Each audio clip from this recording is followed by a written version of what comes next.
Mais uma vez, seja muito bem-vindo. Nós estamos de volta e ao vivo. São 18 horas e 46 minutos pelo horário de Brasília.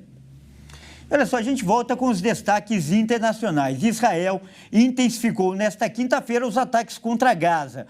O Ministério da Saúde da Palestina informou hoje que mais de 21 mil pessoas já morreram em 11 semanas de guerra. Os bombardeios contínuos e a expansão das operações acontecem no momento em que a Organização Mundial da Saúde alerta que a população de Gaza está em grave perigo. O porta-voz israelense Daniel Hagari afirmou na quarta que os ataques contra um campo de refugiados no centro de Gaza entraram no terceiro dia.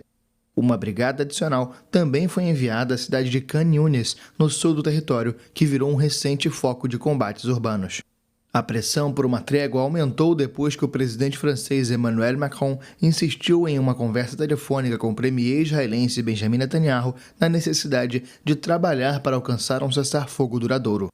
A guerra também aumentou o temor de um conflito regional, com ataques frequentes entre Israel e o Hezbollah na fronteira com o Líbano, assim como ataques dos rebeldes hutis do Iêmen contra navios no Mar Vermelho, em solidariedade com o Hamas. A violência explodiu também na Cisjordânia ocupada, com mais de 310 palestinos mortos por soldados ou colonos israelenses desde 7 de outubro. Uma operação israelense em um campo de refugiados no norte da Cisjordânia matou 6 pessoas na última quarta. Para falar mais sobre essas guerras que, infelizmente, ainda afetam muito o mundo todo e estão sem solução, nós vamos conversar agora com o especialista em Direito Internacional e também Direitos Humanos, o doutor Frederico Afonso. Boa noite, professor. Seja muito bem-vindo. É sempre grande, um prazer, né, e uma honra contar com a sua participação aqui no Jornal das 18h30. Boa noite, Kleber. É uma grande honra poder aqui contribuir mais uma vez aí com um tema tão delicado, né? E, professor, a gente acabou de ver aí informações sobre o Oriente Médio. Houve um cessar-fogo lá no Oriente Médio, mas parece que agora os ataques de Israel foram retomados e com mais intensidade. Qual é o atual estágio desse conflito? Já tive até a oportunidade de comentar aqui, inclusive no Jornal das 18h30, do primeiro cessar-fogo. O próprio ministro das Relações Públicas ali de Israel, junto com o ministro da Defesa, eles já avançavam, né? Já traziam esta visão atual que duraria muitos meses e que eles avançariam e não recuariam. E é o que está acontecendo, em que pese aí o cessar-fogo pela troca de reféns, há muitos reféns.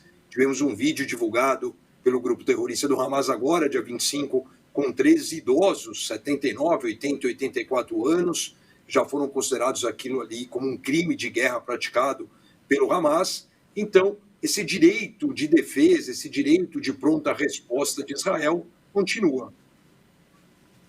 Correto. E vamos agora falar de outra guerra, a guerra na Ucrânia. As notícias desse conflito praticamente cessaram, mas o conflito continua lá. Qual é a sua avaliação, a sua análise sobre este outro conflito, essa outra guerra no leste europeu? Bom, agora em fevereiro fará 2 anos, uma guerra que todos esperavam que realmente terminasse muito mais rápido, uma guerra que já sinalizava em 2013, 2014 e principalmente ali em dezembro de 2021, quando as tropas militares da Rússia já faziam ali fronteira com o leste da Ucrânia, né?